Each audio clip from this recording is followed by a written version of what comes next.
In this quick tutorial, I am going to show you how to create a Google Jamboard background template that you can use in a Jamboard so that your students can't move around what you put on the Jamboard.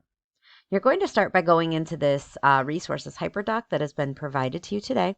You're going to click on the Jamboard background template link. That is going to bring you up to force a copy of a Jamboard background template. Now at this point, you're going to want to save this as something that you'll remember because this background template is something you can use over and over and over again.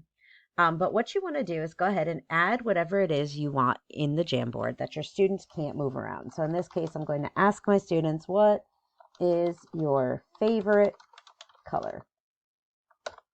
You can change around the fonts, whatever you want to add to it. You can make it bigger, smaller. You can add pictures. You can do basically whatever you want to this page to create the background for your Jamboard. Then what you're going to do is go to File, Download as a JPEG.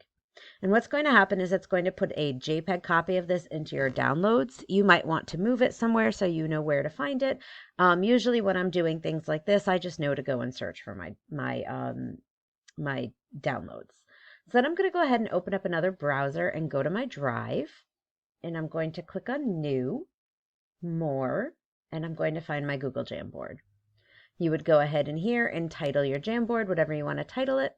And we're going to go ahead and set the background of this very first frame here.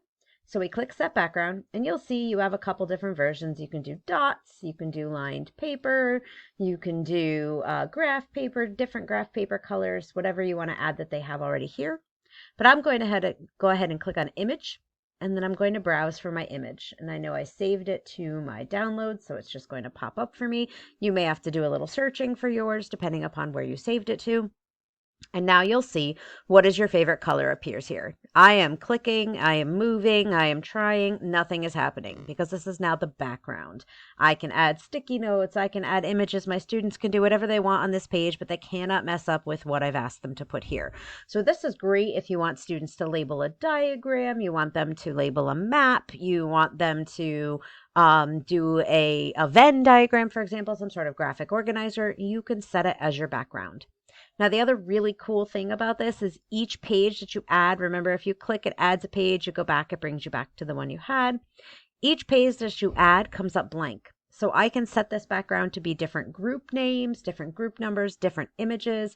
I can have 5 groups working in a Jamboard at once on different pages. I can have one student working on one Jamboard with 5 different graphics I need them to label. Whatever you want to do. But the key is that you are using this Jamboard background template because it gives you the exact size that you need and that you are saving it as a JPEG to upload. If you have any questions, please don't hesitate to reach out to me. I'd be more than willing to assist you in getting some really cool Jamboards up and running.